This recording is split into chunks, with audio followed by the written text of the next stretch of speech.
নমস্কাৰ এই মুহূৰ্তত আহি পৰিছে আজিৰ কেইবাটাও বিগ ব্ৰেকিং নিউজ। 1 নৱেম্বৰৰ পৰা দেশত সলনি হ'ব কেইবাটাও নতুন নিয়ম।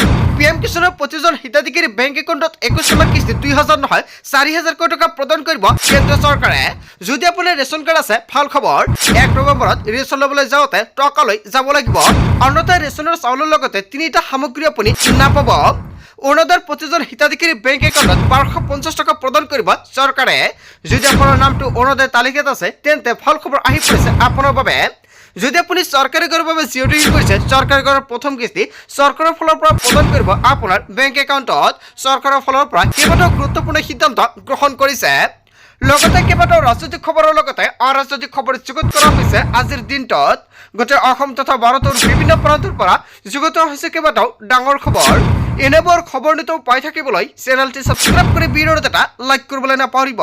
আজিৰ আমাৰ প্ৰথম খুবেই গুৰুত্বপূৰ্ণ খবৰ হৈছে অসমবাসীৰ বাবে এটা ডাঙৰ খবৰ। PM কিষাণৰ 21 নম্বৰ কিস্তি ধন পাবলৈ সাজু হওক আপুনি, কিয়নো দেশৰ কোটি কোটি কৃষকৰ একাউণ্টত নৱেম্বৰত প্ৰদান কৰা হ'ব 21 নম্বৰ কিস্তিৰ ধনৰাশি। দেশৰ লাখ লাখ কৃষকৰ বাবে ডাঙৰ খবৰ আহি পৰিছে। বহুতো হিতাধিকাৰীৰ নাম কৰ্তন কৰা হৈছে তালিকাৰ পৰা। নৱেম্বৰ মাহৰ প্ৰথম সপ্তাহতেই ধন লাভ কৰাৰ সম্ভাৱনা।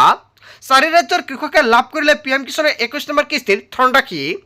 যিকোনো মুহূৰ্তত PM কিষাণৰ ধন লাভ কৰিব দেশৰ কোটি কোটি কৃষকে। নতুন নিয়মেৰে এইবাৰ দেশৰ কৃষকৰ একাউণ্টত জমা হ'ব PM কিষাণৰ 21 নম্বৰ কিস্তিৰ ধনৰাশি। ইতিমধ্যে 4 ৰাজ্য পাঞ্জাৱ, হিমাচল প্ৰদেশ, উত্তৰাখণ্ড আৰু জম্মু কাশ্মীৰত বিতৰণ কৰা হৈছে 21 নম্বৰ কিস্তিৰ ধন। বান আৰু বৰষুণৰ বাবে 4 ৰাজ্যত আগতীয়াকৈ দিয়া হৈছে PM কিষাণৰ টকা। শীঘ্ৰে আন ৰাজ্যৰ কৃষকৰ একাউণ্টতে জমা হ'ব 21 নম্বৰ কিস্তিৰ ধনৰাশি। আজি কৰি লওক আপুনি KYC আপডেট। যদি আপুনি এতিয়ালৈকে KYC কৰা নাই অতি শীঘ্ৰে KYC কৰক, অন্যথা আপুনি PM কিষাণৰ 21 নম্বৰ কিস্তিৰ টকা নাপাব। মুকলি কৰা হৈছে হেল্পলাইন নম্বৰটো হৈছে on526 এইটো নম্বৰ ছেভ কৰি ৰাখক। আপোনাৰ মোবাইল ফোনত কিবা অসুবিধা হ'লে আপুনি দিব পাৰিব অভিযোগ। বন্ধু বান্ধৱীসকল, দেশৰ কোটি কোটি কৃষকৰ বাবে ভাল খবৰ আহি পৰিছে, কিয়নো নৱেম্বৰ মাহৰ প্ৰথম সপ্তাহতে দেশৰ কোটি কোটি কৃষকৰ একাউণ্টত PM কিষাণৰ 21 নম্বৰ কিস্তিৰ ধনৰাশি লাভ কৰিব। আজিৰ ভিডিঅ'টো সকলোৱে বেছিকৈ শ্বেয়াৰ কৰি দিয়ক। আৰু যদি আপুনি এতিয়ালৈকে KYC লেণ্ড চেলিং আধাৰ কাৰ্ডৰ লগত বেংক একাউণ্ট লিংক কৰে অতি শীঘ্ৰে কৰাই ৰাখক, অন্যথা তালিকাত নাম থাকিলেও আপোনাৰ একাউণ্টত PM কিষাণৰ টকা নাপাব। তাৰ পিছত অসমবাসী ৰাজুকজনে সমৰ পৰৱৰ্তী খুবেই গুৰুত্বপূৰ্ণ খবৰ, লগতে ডাঙৰ খবৰ। সম্পূৰ্ণৰূপে সল নহ'ল ৰেচন সংগ্ৰহৰ নিয়ম। 1 নৱেম্বৰত ৰেচন ল'বলৈ যাওঁতে মানিব লাগিব এইকেইটা নতুন নিয়ম, অন্যথা আপুনি ৰেচন কাৰ্ড লৈ গ'লেও চাউল নাপাব। হয় বন্ধু বান্ধৱীসকল, ৰেচন কাৰ্ডৰ প্ৰতিজন হিতাধিকাৰীৰ বাবে ভাল খবৰ আহি পৰিছে। নৱেম্বৰ মাহৰ ৰেচন সংগ্ৰহৰ বাবে জাৰি কৰিছে বিশেষ জাননী, কিয়নো 1 নৱেম্বৰত ৰেচন ল'বলৈ যাওঁতে টকা লৈ যাব লাগিব, অন্যথা আপুনি ৰেচনৰ লগতে এইকেইটা সামগ্ৰী নাপাব। চাই লওক কি কি নিয়ম সলনি হৈছে। যদি আপোনাৰ ৰেচন কাৰ্ড আছে, ৰেচন ল'বলৈ যাওঁতে কি কৰিব লাগিব আপুনি, চাউলৰ লগতে প্ৰতিগৰাকী হিতাধিকাৰীয়ে পাব চেনি, দালি আৰু নিমখ। মুঠ 4বিধ সামগ্ৰী লাভ কৰিব ৰেচন কাৰ্ডৰ গৰাকীয়ে। বজাৰৰ দৰতকৈ কম দামতে লাভ কৰিব ৰেচন।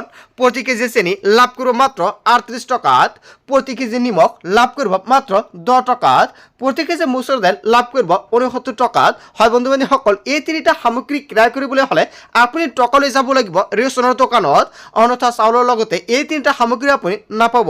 এই 3টা সামগ্ৰী কিন্তু আপোনাক বিনামূলীয়া নিদিয়ে, টকা দিলেহে আপুনি এই 3টা সামগ্ৰী লাভ কৰিব। সেয়েহে যদি আপোনাৰ ৰেচন কাৰ্ড আছে আৰু 1 তাৰিখত ৰেচন ল'বলৈ যাওঁতে আপুনি কিন্তু টকা লৈ যাব লাগিব। ৰেচন সংগ্ৰহৰ সময়ত বাধ্যতামূলকভাৱে দিব লাগিব ফিংগাৰ প্ৰিণ্ট। চাউল ল'ব যাওঁতে খেলি মেলি পালে আপুনি দিব পাৰিব অভিযোগ।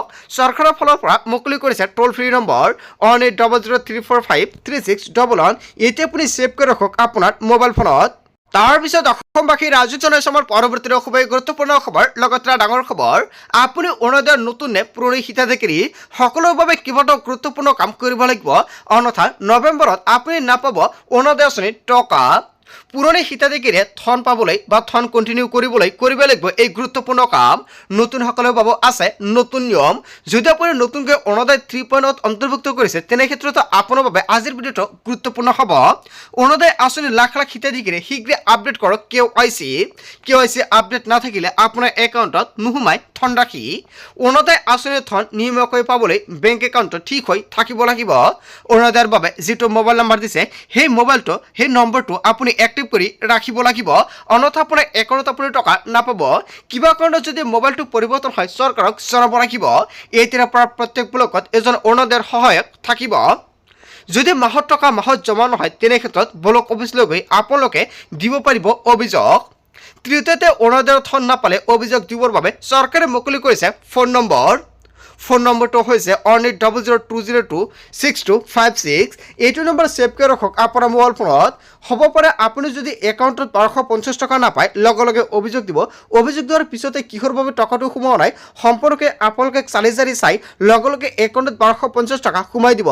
আৰু যদি কিবা অসুবিধা থাকে তেনে ক্ষেত্ৰত আপোনাক ব্লকত যাবলৈ ক'ব নথি পত্ৰ লৈ, আৰু ব্লকত গ'লে সম্পূৰ্ণকৈ সহায় কৰা হ'ব কিহৰ বাবে টকাটো পোৱা নাই, আৰু সমস্যাখিনি সমাধান কৰি দিয়াৰ পিছতেই আপোনাৰ একাউণ্টত 1250 টকা লগে লগে আহি যাব। সেয়েহে এই ফোন নম্বৰটো আপুনি এতিয়া ছেভ কৰি ৰাখক। কিবা অসুবিধা হ'লে আপুনি কল কৰিও জানিব পাৰিব। কেৱল এয়াই নহয়, যদি আপুনি ভাবিছে মেছেজ কৰিব মেছেজো কৰিব পাৰিব। ধন নোপোৱা মহিলাসকলৰ বাবে চৰকাৰে মুকলি কৰিছে হেল্প ডেস্ক আৰু ফোন নম্বৰ। পুৱা 10 বজাৰ পৰা সন্ধিয়া 6 বজালৈকে ফোন কৰিব পাৰিব। এই নম্বৰতে আপুনি ৰাজ্যৰ বিদ্যুৎ বিভাগে মুকলি কৰিছে এই হেল্পলাইন নম্বৰ। হয় বন্ধু বান্ধৱীসকল, এটা ভাল খবৰ আহি পৰিছে জনতাৰ বাবে। আজিৰ ভিডিঅ'টো সকলোৱে বেছিকৈ শ্বেয়াৰ কৰক। তাৰপিছত অসমবাসী ৰাইজক জনাইছো আমাৰ পৰৱৰ্তী খুবেই গুৰুত্বপূৰ্ণ খবৰ, লগতে ডাঙৰ খবৰ। বিধানসভা নিৰ্বাচনৰ পূৰ্বে BTCৰ বাসিন্দাই পাব মাটিৰ পট্টা। এটা বিগ ব্ৰেকিং নিউজ আহি পৰিছে। চৰকাৰ গঠন হোৱাৰ পিছতে হাগ্ৰামা মহিলাৰীৰ প্ৰথমখন কাৰ্যনিৰ্বাহক বৈঠকত ডাঙৰ সিদ্ধান্ত গ্ৰহণ কৰিছে। BTCৰ প্ৰতিটো দৰিদ্ৰ ভূমিহীন পৰিয়ালে লাভ কৰিব ভূমিৰ পট্টা। BTC সচিবালয়ত অনুষ্ঠিত হয় প্ৰথমখন কাৰ্যনিৰ্বাহক বৈঠক, আৰু বিধানসভা নিৰ্বাচনৰ পূৰ্বে মাটিৰ পট্টা দিয়াৰ কাম কাজ আৰম্ভ হ'ব। ভূমি পট্টা দিয়াৰ বাবে নিয়োগ কৰা হ'ব 29 গৰাকী আভাৰপ্ৰাপ্ত মণ্ডল আৰু কানক। কেৱল এয়াই নহয়, 200 গৰাকী মণ্ডল প্ৰশিক্ষণ লোৱা নিবনুৱা যুৱক যুৱতীকো লোৱা হ'ব এই কামৰ বাবে। কাইলৈ মুখ্যমন্ত্ৰীৰ সৈতে গুৰুত্বপূৰ্ণ বৈঠকত মিলিত হ'ব হাগ্ৰামা মহিলাৰীয়ে। হয় বন্ধু বান্ধৱীসকল, আজি মুখ্যমন্ত্ৰী ডক্টৰ হিমন্ত বিশ্ব শৰ্মাৰ লগত বৈঠকত মিলিত হৈছে হাগ্ৰামা মহিলাৰীয়ে। আৰু বিধানসভা নিৰ্বাচনৰ পূৰ্বে BTCৰ বাসিন্দাই পাব মাটিৰ পট্টা। হয় বন্ধু বান্ধৱীসকল, হাগ্ৰামা মহিলাৰে এটা বৃহৎ সিদ্ধান্ত গ্ৰহণ কৰিছে। ইয়াৰ বিষয়ে জনতাই কি ক'ব? যদি জনতাৰ কিবা মন্তব্য কৰিব লগা থাকে আপোনালোকৰ মন্তব্যটো নিশ্চয় কমেণ্ট কৰি জনাই দিব। তাৰপিছত অসমবাসী ৰাইজক জনাইছো আমাৰ পৰৱৰ্তী খুবেই গুৰুত্বপূৰ্ণ খবৰ, লগতে ডাঙৰ খবৰ। যিকোনো মুহূৰ্তত গ্ৰেপ্তাৰ হ'ব পাৰে বিকাশ অসম। বীৰ লাচিত সেনাৰ পৰা বহিষ্কাৰৰ পিছতে লাগিছে হাহাকাৰ। আত্মগোপন কৰি আছে বিকাশ অসম। হয় বন্ধু বান্ধৱীসকল, এটা বিগ ব্ৰেকিং নিউজ আহি পৰিছে। বীৰ লাচিত সেনাৰ বিৰুদ্ধে কঠোৰ হৈ পৰিছে অসমৰ মুখ্যমন্ত্ৰী ডক্টৰ হিমন্ত বিশ্ব শৰ্মাই। আটক কৰা হৈছে মুখ্য সাংগঠনিক সচিব ৰুণ্টুপানী ফুকনক। আন 5 সদস্যক ধন দাবীৰ অভিযোগত গ্ৰেপ্তাৰ কৰিছে আৰক্ষীয়ে। নিষিদ্ধ হ'ব পাৰে বীৰ লাচিত সেনা অসমত। হয় বন্ধু বান্ধৱীসকল, অসমৰ মুখ্যমন্ত্ৰী ডক্টৰ হিমন্ত বিশ্ব শৰ্মাই সংবাদমেল যোগে কেইবাটাও গুৰুত্বপূৰ্ণ মন্তব্য কৰিছে। তাৰপিছত অসমবাসী ৰাইজক জনাইছো আমাৰ পৰৱৰ্তী খুবেই গুৰুত্বপূৰ্ণ খবৰ, লগতে ডাঙৰ খবৰ। আধাৰ কাৰ্ডক লৈ ডাঙৰ ঘোষণা কৰিছে নিৰ্বাচন আয়োগে। আধাৰ কাৰ্ড নাগৰিকত্বৰ প্ৰমাণপত্ৰৰ নথি নহয়। আধাৰ কাৰ্ড জন্মৰ প্ৰমাণপত্ৰৰ নথি হিচাপেও গ্ৰহণ কৰা নহ'ব। দেশৰ সৰ্বোচ্চ ন্যায়ালয়ৰ উদ্ধৃতি দি ঘোষণা কৰিছে মুখ্য নিৰ্বাচনী আয়োগে। আধাৰ কাৰ্ড কেৱল পৰিচয়ৰহে প্ৰমাণপত্ৰ। চাইনৰ বাবে আধাৰ কাৰ্ড গ্ৰহণযোগ্য হয়। আধাৰৰ আইন ছেকশ্যন 9ত উল্লেখ আছে এই তথ্য। এয়া চাই আৰক্ষীয়ে সংবাদমেল সম্বোধনৰ মাজতে ঘোষণা কৰিছে জ্ঞানেশ কুমাৰে। আধাৰ কাৰ্ডক লৈ ডাঙৰ খবৰ প্ৰকাশ কৰিছে নিৰ্বাচন আয়োগে। তাৰপিছত অসমবাসী ৰাইজক জনাইছো আমাৰ পৰৱৰ্তী খুবেই গুৰুত্বপূৰ্ণ খবৰ, লগতে ডাঙৰ খবৰ। 1 নৱেম্বৰত স্তব্ধ হ'ব উজনি অসম। একেলগে 4 জিলাত লক্ষাধিক লোকে সাব্যস্ত কৰিব প্ৰতিবাদ। গোলাঘাট, যোৰহাট, মৰাণ, ধেমাজিৰ ৰাজপথ হ'ব হাজাৰ হাজাৰ লোকে। নিৰ্বাচনৰ পূৰ্বে জনজাতিকৰণৰ নিদিলে উজনিত পৰাস্ত হ'ব বিজেপি। জনজাতিকৰণক লৈ ডাঙৰ ঘোষণা কৰিছে শক্তিশালী চুতীয়া জনগোষ্ঠীয়ে। ইপিনে 1 নৱেম্বৰৰ পৰা টাইপাত প্ৰতিবাদ। 3 নৱেম্বৰত গোলাঘাটত হ'ব প্ৰতিবাদী সমদল। 16 নৱেম্বৰত শিৱসাগৰত হ'ব জোৰ সমদল।